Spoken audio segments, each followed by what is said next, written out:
they wanted 10 bucks for it, $10. And I think it's gonna do well. Tonight is the night. I have waited 10 days. This thing's been on auction. There's about 20 people watching it. And tonight around 9:30, we're gonna watch this thing get sold. I was receiving bids on it all night, so I'm now going to watch the last minute of it live, and we're gonna show you what happens. 3, 2, 1.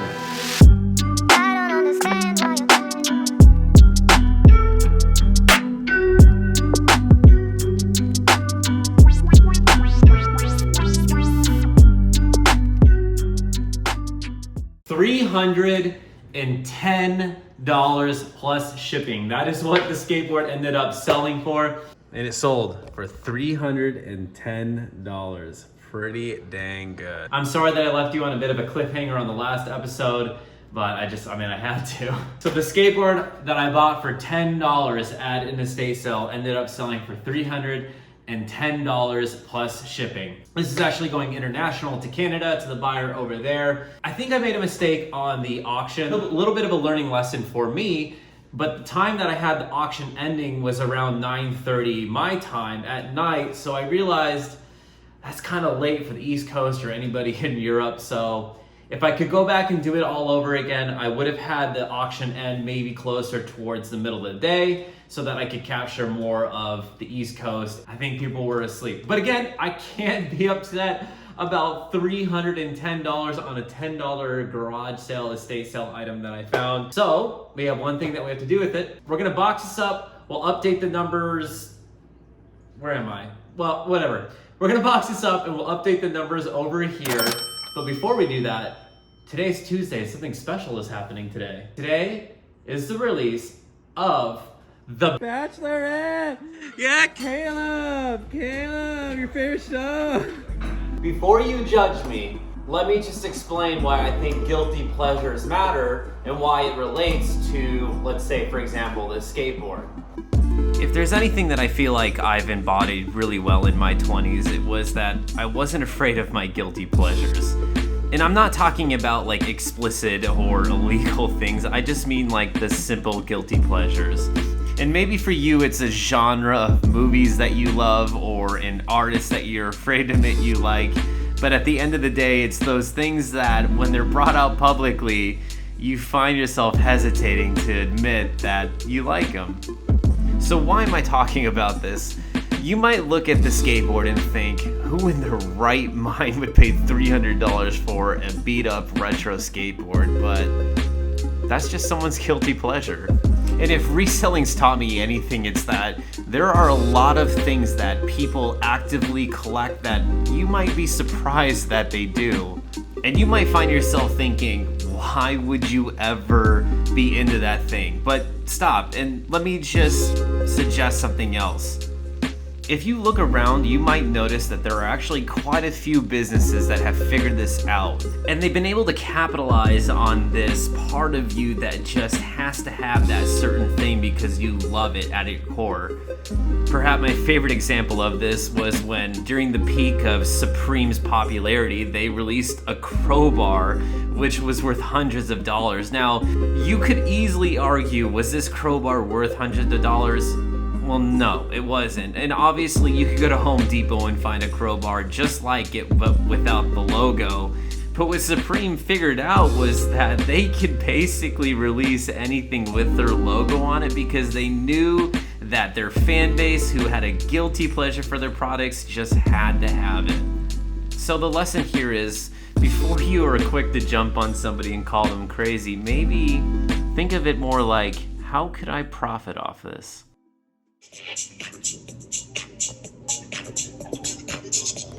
And that is what a company retreat looks like in 2020. Well, that retreat has been going on. I have managed to box up the skateboard. It's not pretty, but it works. And on this particular item, I did make sure to add on required signature for delivery as well as insurance, because anything over 300 bucks, probably a good idea. And to kill more time, I thought maybe it would be a good idea for us to go over the numbers to see how everything's going so far. And I think before we do that, I should probably have a drink.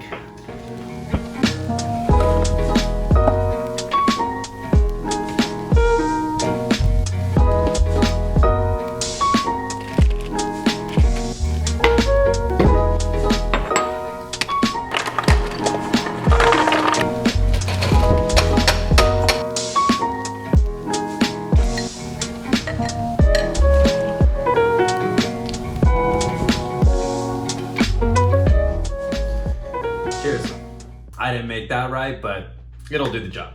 You know, it's funny because actually right now, the time of that I'm recording this video, I haven't even started editing the previous video, but I'm serious about season 2 and I really want to document more of what's going on. And to be honest, we haven't gone over the numbers in a while. So to date, we've actually sold about 115 items with a gross profit of around $6,000. Of course, as per usual, I did invest about $2,400 of that back into more inventory at various estate sales, thrift stores, so on. Around $1,800 was paid in eBay fees, PayPal fees, and shipping costs. And lastly, we spent about $350 on supply shops. I have a few items coming this Sunday that I'm really excited to utilize, so hopefully I get to unbox them in this video and set them up. So in terms of net profit, that leaves us at around $1,300. With this skateboard, actually yesterday we hit around $1,600, but this morning I woke up to a return. So one of the things that I did, kind of being like a numbers nerd, was look at how the last 2 months have gone. Specifically in the month of August and September, I looked at the sales that I had during that time and I found out 2 things. The first thing is that I averaged around 1.2 sales per day. So I averaged around a sale a day, which is really good. Some days it was 2, other days it was just 1.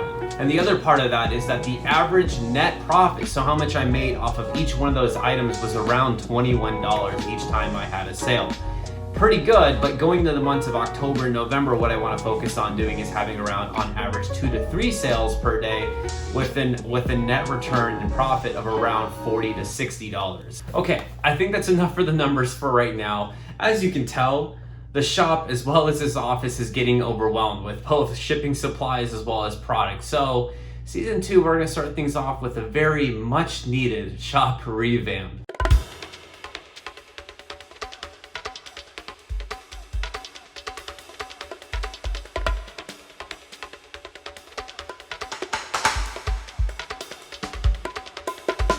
Hello, good morning. It is Friday, my favorite day of the week, because today we get to go to estate sales and garage sales and find product for us to flip online. So we are at our wrapped up the first estate sale of the day.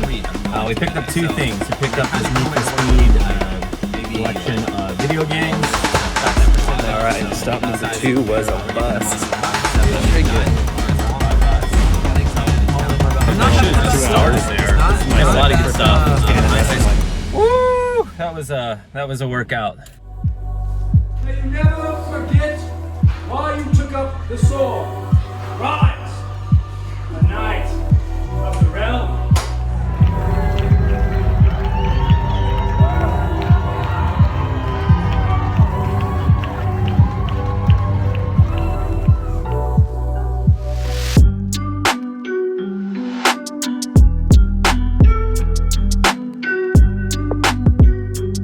What's up, bud? You got big ears. Try later. Lacey's doing a photo job out here right now, so I am gonna go on a run, and I figured since we have that new goal of 1,000 to 10,000, it's worth coming out and doing a run. I'm not gonna film it. I'm not gonna get a cactus stuck in my leg this time, please. I'm gonna walk you through everything, but gotta do a run first. All right. No filming this though. No filming.